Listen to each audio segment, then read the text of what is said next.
디모데후서 1장 6절에서 10절까지 함께 교독합니다.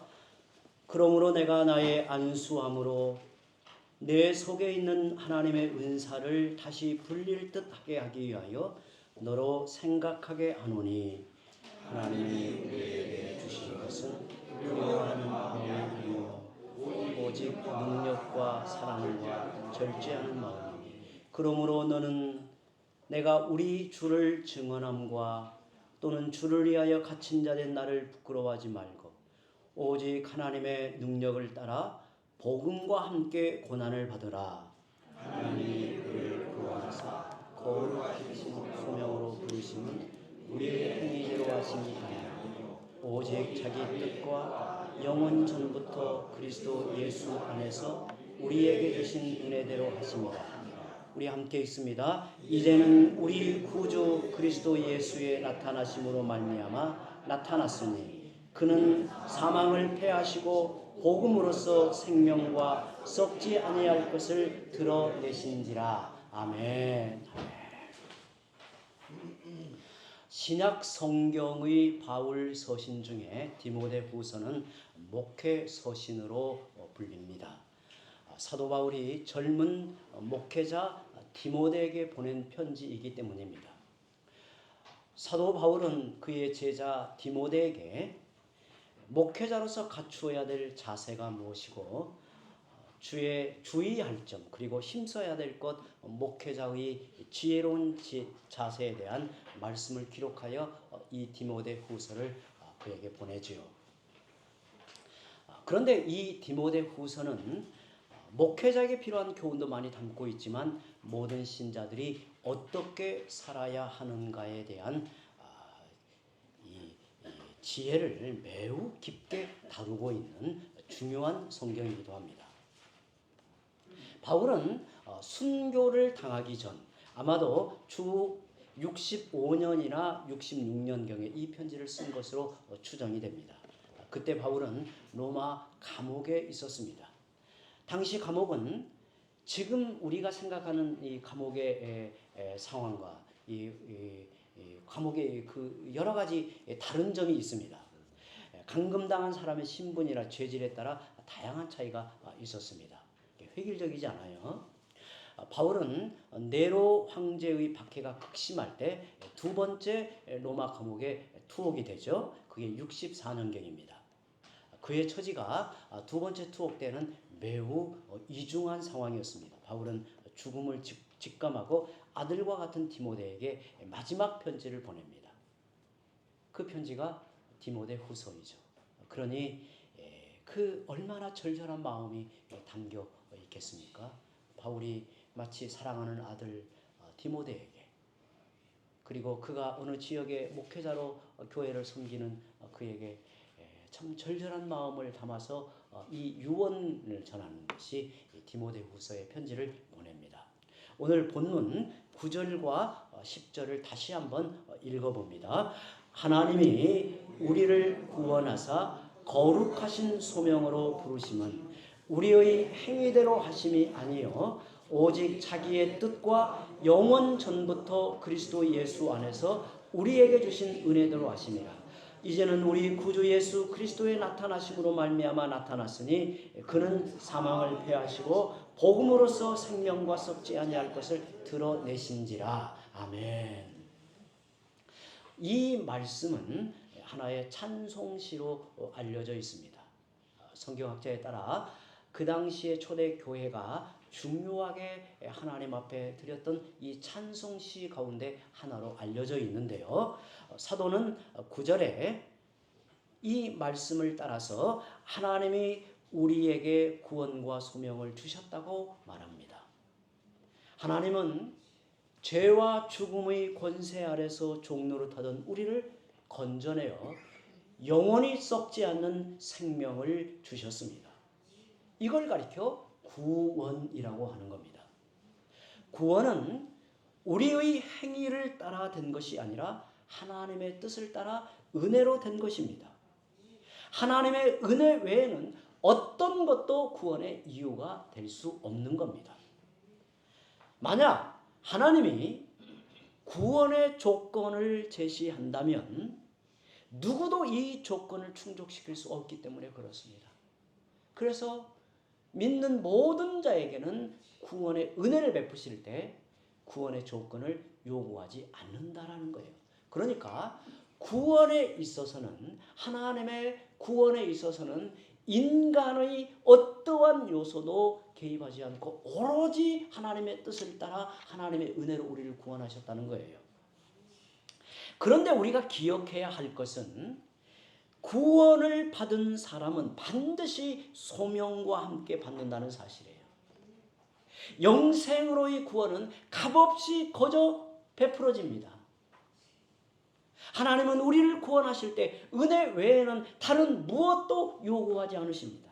하지만 거저 받는 구원이라고 해서 아무런 목적 없이 주시는 것은 아닙니다. 오늘 이 부분을 깊이 생각해 보려고 합니다. 사도는 하나님이 우리를 구원하사라는 말씀 다음에 거룩하신 소명으로 부르셨다는 구원의 목적을 덧붙이고 있습니다. 지금까지 한국 교회는 구원을 너무 단편적으로 생각하는 측면이 있습니다. 단지 예수 믿고 천국 가는 정도로만 이해하는 거예요. 구원하면 예수 믿고 천국 가는 거 여기에만 생각을 해요. 하지만 구원은 반드시 목적이 따른다는 거예요. 구원은 무엇으로부터의 구원이기도 하지만 무엇을 향한, 무엇을 위한 구원이기도 하는 겁니다. 우리는 구원을 생각할 때 죄와 사망의 권세 아래에 있던 인생이 거기에서 건짐을 받아 영생을 얻었다. 천국 백성이 되었다. 그래서 우리는 천국이 보장되어진다. 여기만 생각한단 말이에요. 그런데 하나님은 우리를 구원하실 때에는 목적을 두고 구원하신다는 거예요. 무엇을 위한 향한 구원을 베푸신다는 거예요. 죄와 사망으로부터 구원받은 우리는 이제 거룩한 소명이 요구된다는 거예요. 구원과 소명은 서로 나눌 수 없는 밀접한 관계입니다. 구원의 목적은 소명을 이루는 데 있습니다. 여러분, 소명이란 무엇일까요? 눈을 크게 뜨시고 저를 보시기 바랍니다. 소명이 뭐예요? 이 소명은 하나님의 부르심을 의미하는 말이에요. 소명이 뭔가? 하나님의 부르심을 의미해요. 성경에서 이 소명이 좁은 의미로 쓰일 때는 구원과 같은 의미로 쓰여요. 그러니까 좁은 의미에서 소명은 곧 하나님의 구원을 말해요. 그런데 소명은 구원받은 성도의 삶의 목표를 뜻하기도 합니다. 사도는 구원받은 성도의 삶의 목표를 거룩하신 소명이라고 말합니다. 이 거룩하신 소명, 이 말을 거룩함을 추구하는 소명이라고도 번역할 수 있는 거예요. 즉 소명은 거룩한 삶을 살아가는 것. 그러니까 하나님이 왜 우리를 구원하셨는가? 거룩한 삶을 살아가도록 구원하셨다는 거예요. 왜 하나님이 죄와 사망 아래에서 건져내셨는가? 거룩한 소명을 따라 살아가도록 우리를 구원하셨다는 거예요. 우리는 보통 거룩을 어떻게 생각하냐면 도덕적인 높은 수준으로 생각을 해요. 그런데 성경에서 말하는 거룩은 하나님 앞에 가까이 나아가는 것을 거룩이라고 해요. 이를 위해서 우리는 점점 더 부정한 세속으로부터 구별되어져 하나님께로 가까이 나아가는 겁니다. 우리가 구원을 받았으면 우리 안에 거룩한 소명의식이 생겨야 된다는 거예요. 구원하신 목적이 거기에 있기 때문에 그렇습니다. 우리들 각자가 삶의 자리에서 받은 소명은 서로 다를 겁니다. 어떻게 세상과 구별되어 하나님을 닮아갈까 하는 모습이 각자 다르기 때문에 그렇습니다. 우리는 자신에게 주어진 고유한 소명을 찾아야 되고 그 의식을 가져야 돼요. 한번 예를 들어 볼까요? 많은 성도들은 농사를 짓습니다. 세상 사람들이나 우리나 농사를 짓는 것은 똑같습니다. 우리 장로님 대표하여 기도하실 때 이제 봄이 되어 씨를 파종할 때 하나님 우리의 수고하는 손길에 은혜를 베푸셔서 가을에 열매를 거두게 해달라고 기도하시잖아요. 세상 사람들은 이렇게 기도하지 않습니다. 우리는 씨를 뿌려 그 씨가 싹이 나서 자라서 열매를 맺게 하시는 분이 하나님이심을 알기 때문에 은혜를 구하고, 우리는 농사를 짓는 이 일을 통해서 누구를 섬기는 겁니까? 하나님을 섬기는 거예요. 그래서 농산물을 수확할 때에도 정직하고 진실하게 최선을 다하는 거예요. 여러분, 우리 김정우 원장님이 멀리서 부부가 이렇게 출석하시는데, 여러분 병원에서 일을 하실 때 세상의 의사들과 똑같이 일을 해요. 똑같은 환자를, 그리고 주어진 똑같은 일을 해요. 그런데 소명이라고 하는 것이 거기에 개입되면 우리는 주님이 이곳에 이 일을 맡겨서 세움으로 인하여 이웃을 사랑으로 섬기고 보살피고 그 어려운 문제를 돌볼 때에 주의 은혜를 따라서, 그리고 주께서 은혜를 베푸시는 방식으로 그 일을 감당하는 거예요. 달리 말하면 주님을 그 자리에 섬기는 거예요. 그래서 소명의식을 갖는 거예요. 그 일을 통해서 돈도 벌고 또 삶의 어떤 여유를 누리며 살아가는 것은 사실은 우리에게는 부차적인 거예요. 가장 중요한 소명은 뭐냐면 그 자리에 나를 보내어 하나님의 뜻을 이루고 하나님의 은혜를 입은 자로 이웃을 섬기는 거예요. 이게 바로 소명의식이라고 하는 거예요. 여러분, 교회도 그렇습니다. 이 땅에 수많은 교회가 있지만 각 교회마다 주어진 소명이 다 달라요. 그래서 하나님이 이 땅에 수많은 교회를 두시는 겁니다. 우리는 그 소명을 찾아야 합니다. 그 과정이 시간이 걸릴 수도 있어요. 그렇다고 소명을 외면하고 살면 구약시대 사울처럼 인생을 허비하게 되는 것입니다. 오늘 우리가 나누는 이 말씀의 주제는 매우 중요한 거예요. 여러분, 주부로 살아가는 거, 아버지로 살아가는 거, 아내로 살아가는 거, 정말 내 안에 소명의식이 있어야 된단 말이에요. 그래서 우리를 구원한 거예요. 우리는 각자에게 주신 소명, 우리 교회에게 맡기신 소명을 찾기에 고민도 하고 기도하고 지혜를 구하고 서로 의견을 모으는 것이 중요합니다. 그렇게 알게 된 소명을 향해 매진하는 삶, 그것이 바로 소명자의 삶인 거예요. 소명자의 삶. 오늘 우리 성도들에게 주께서 물으십니다. 너의 안에 이 소명의 의식이 있느냐? 우리는 누구를 만나도 어떤 일을 감당하든, 그리고 어떤 처지에서 어떤 일을 겪든 내게 하나님께서 주신 소명이 있다. 우리는 그 소명을 의식하면서 그 자리에서 주의 백성으로 살아간다. 이 일을 위해서 하나님께서는 그리스도를 내어주어 구원하셨다라고 하는 이 마음을 갖는 것, 이것이 바로 소명자의 삶이라는 거예요.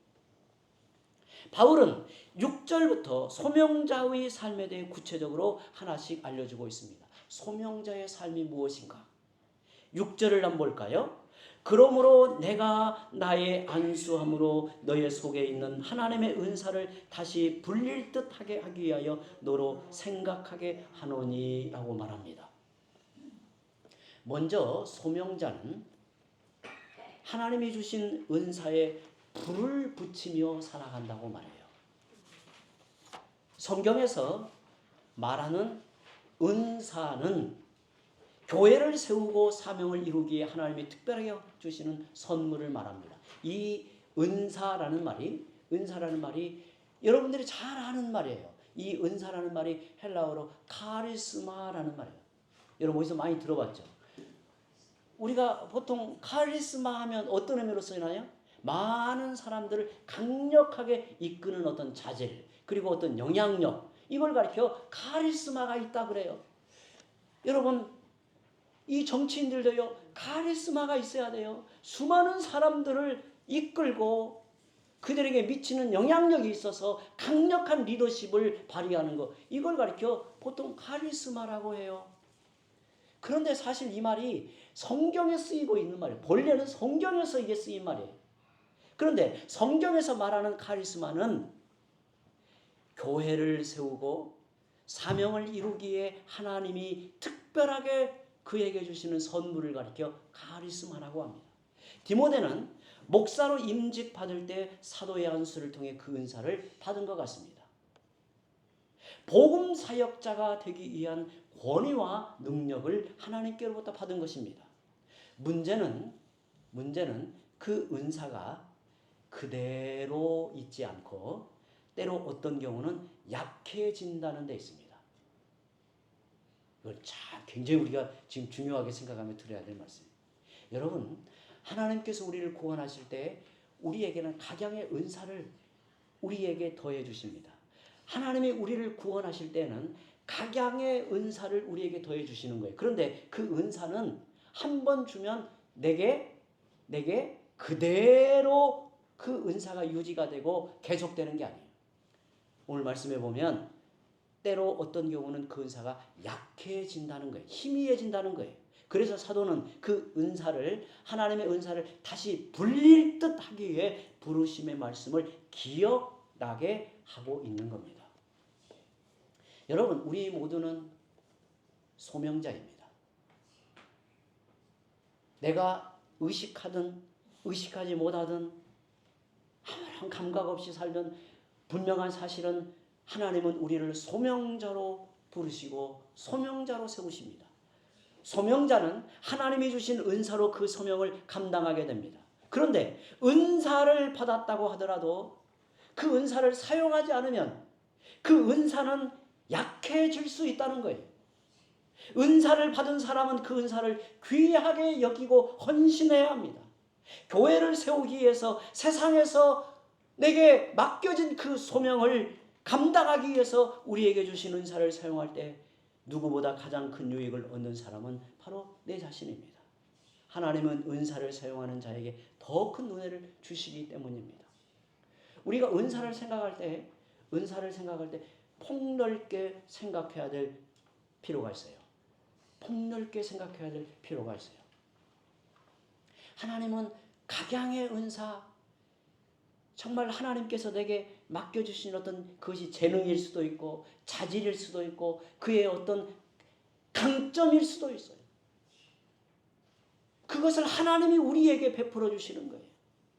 여러분, 저는 이제 조금씩 나이가 들어가면서 사람들을 이해하는 데 있어서 이제 많이 이렇게 조금씩 눈을 떠가는 것 같아요.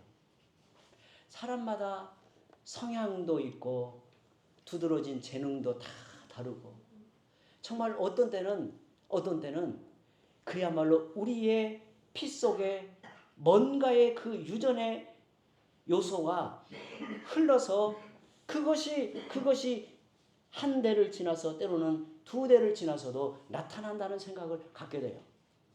저는 그 넓은 의미에서는 그것도 하나님이 다 우리에게 주시는 은사라고 봐요. 교회에서 특별하게 어떤 두드러진 은사뿐만 아니라 하나님께서 각양의 사람들에게 나타내시는 그것이 성향, 재능도 포함이 될 수 있어요. 그것을 선하게, 복되게, 귀하게 쓰여질 때 누구보다 큰 유익을 얻게 하는 분은 바로 나 자신인 거예요. 우리들 각자는 하나님께 받은 다양한 은사들이 있습니다. 구원받은 성도면 내게 주신 소명이 무엇인가를 분명히 아시기 바랍니다. 소명을 받은 분은 은사를 구하십시오. 저는 은사를 구하라고 말씀을 드립니다. 그 은사로 주님을 위해, 주님의 나라를 위해, 주의 몸된 교회를 위해, 그리고 세상을 섬기며 열심히 헌신하십시오. 그리할 때 은혜가 더욱 차고 넘치게 될 것입니다. 하나님은 내가 상상할 수 없는 놀라운 손길로 우리의 인생을 들어쓰시기도 해요. 하나님께서 그를 일으켜 세워 쓰시기도 해요. 그걸 믿으시기 바랍니다. 이게 놀라운 거예요. 하나님이 쓰시는 방식에 있어서는 참으로 놀라워요. 만약 은사를 잘 모르거나 은사를 오랫동안 사용하지 못하여 희미해진 분이 있다면 다시금 주의 말씀을 통해 은사에 불을 붙이시길 바랍니다. 귀한 은사가 있더라도 불을 붙여야만 복음과 교회를 위해 귀하게 쓰여질 수 있는 거예요. 사도는 7절에서 소명자가 붙들어야 할 성령이 어떤 분이신가를 알려줍니다. 7절 볼까요? 같이 한번 읽습니다. 하나님이 우리에게 주신 것은 두려워하는 마음이 아니요 오직 능력과 사랑과 절제하는 마음이니. 여기에서 두려워하는 마음은 두려워하는 영으로, 그리고 능력과 사랑과 절제하는 마음은 능력과 사랑과 절제하는 성령으로 이렇게 번역을 할 수 있습니다. 여러 번역 성경을 찾아보니까 우리 말에만 이 마음으로 번역을 해놨어요. 영으로 그리고 성령으로 번역을 가능한 말이에요. 이 단어가 예수님을 참되게 믿을 때 누구나 성령을 받습니다. 성령이 아니고서는 누구든지 예수님을 나의 주님이라고 믿고 고백할 수가 없어요. 이것을 가리켜 성령 세례라고 말합니다. 성령이 우리 안에 임하시면 반드시 역사가 나타나요. 성령님은 하나님의 역사를 우리에게 최종적으로 전달해 주시는 마지막 손이기 때문에 그래요. 사도는 이를 매우 실감나게 성령을 마신다라고도 표현을 해요. 여러분, 성령을 마신다라고 표현한 이유가 뭘까요? 이는 우리가 물을 마시면 갈증이 해갈이 됩니다. 우리 안에 성령이 임하시면 분명한 역사가 일어난다는 거예요. 그 성령의 역사에 대해 사도는 세 가지를 말하여 가르치고 있습니다. 첫째, 능력의 성령을 말합니다. 소명자가 그 일을 감당하려면 능력이 필요합니다. 사탄은 소명자를 가만히 보고만 있지 않습니다. 소명을 이루고 소명의식을 품고 살아갈 이 세상은 결코 만만하지 않습니다. 우리 자녀들 학교에 가면 세상 문화가 가득합니다. 직장에도 세상 문화가 팽배합니다. 이런 시대 환경에서 신자답게 살아가려면 능력을 갖추는 것이 절실합니다. 자기 힘으로 실패합니다. 금방 좌절하고 맙니다. 하지만 능력의 성령을 받으면 우리는 이 세상에서 소명자로 살아갈 수 있습니다. 우리 영이 강하여지고 충만하고 날마다 새 힘을 입어서 능력 있는 삶으로 거듭날 때 성령이 역사하는 것입니다. 둘째, 사랑의 성령을 말하고 있습니다. 우리가 소명을 감당할 때 가장 중요한 자질은 사랑입니다. 교회를 섬기는 것도 사랑으로 해야 합니다. 내게 맡겨진 소명을 감당하는 것도 사랑이 바탕이 되어야 합니다. 이건 우리가 더 중요함을 느끼죠.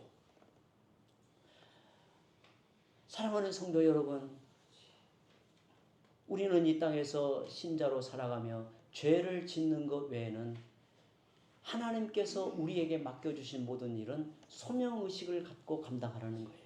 소명의식을 갖고. 우리 양임석 집사님 매일마다 무거운 일, 험한 일을 잘 감당하실 때 그 일에 소명의식이 내 안에 있어서 그 일을 감당하라는 거예요.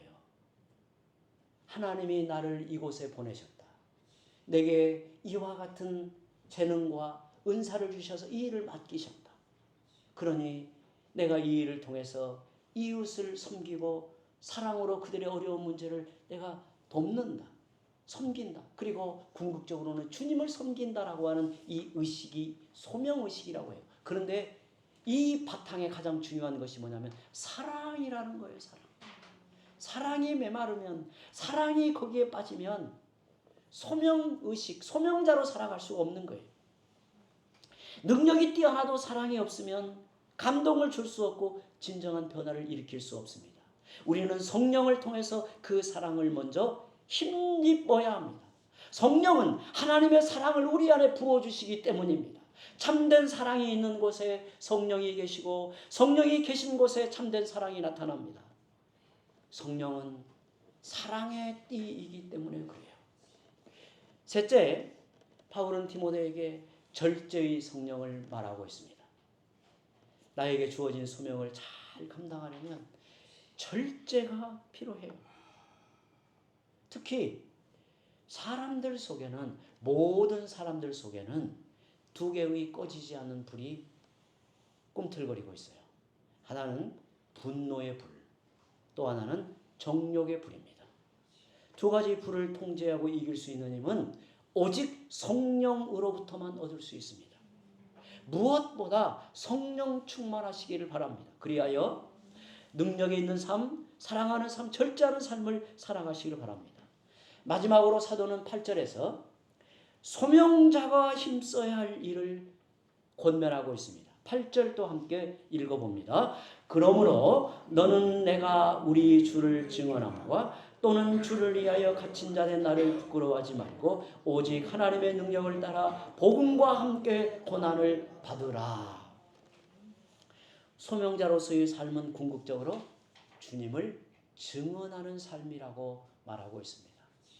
우리의 모든 일을 통해서, 맡겨진 일을 통해서 결국 소명자의 삶은 주님을 증언하는 삶으로 나타난다는 거예요. 증언이라는 단어가 아주 특별한 단어가 쓰였습니다. 이 증언이라는 단어가 마르티리온이라는 단어를 썼는데, 이 순교자라는 말이 이 헬라어로 마터라는 단어인데 여기에서 나온 단어예요. 소명자가 생명을 걸어야 할 만큼 중요한 일은 주님을 증언하는 일이기 때문이라는 거예요. 주님을 증언하는 일은 기본적으로 복음을 드러내는 겁니다. 그리스도의 증인 역할을 하는 것이 바로 소명자의 삶이기 때문입니다. 더 나아가 소명자의 삶을 통해서 성도다운 모습을 보여주는 것 역시 주님을 증언하는 일입니다. 그러니까 여러분, 복음을 외치고 복음을 전하고 복음을 알려주는 것만 주님을 증언하는 게 아니에요.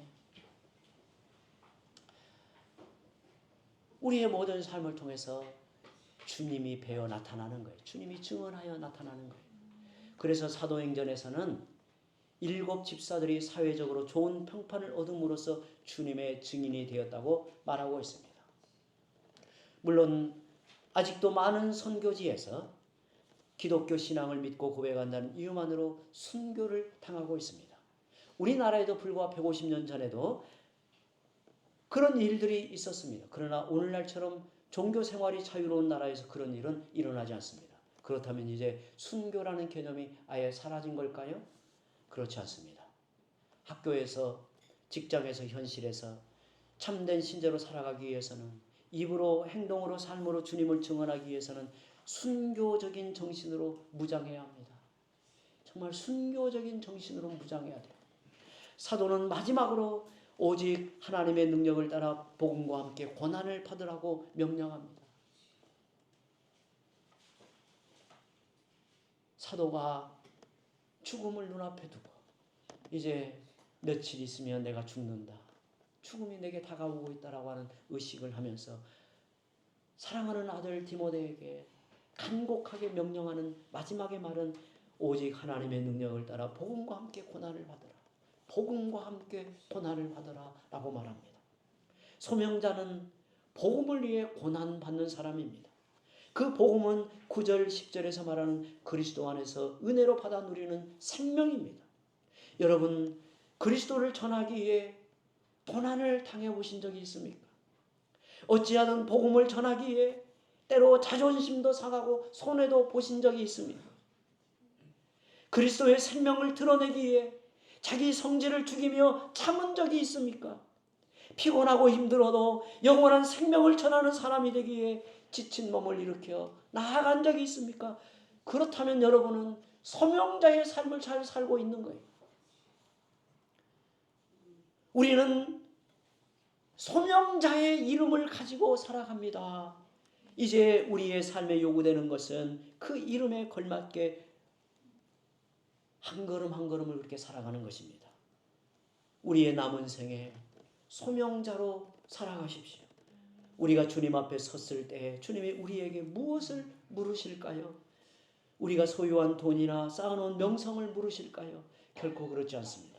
주님은 그때 너희는 소명자로 살았는가라는 이 물음 하나로 우리의 인생은 평가될 것입니다. 우리 앞에 그렇게 삶을 친히 살아가신 주님처럼 사도 바울처럼 사는 날 동안 소명자로 살아가시기를 바랍니다. 기도합니다.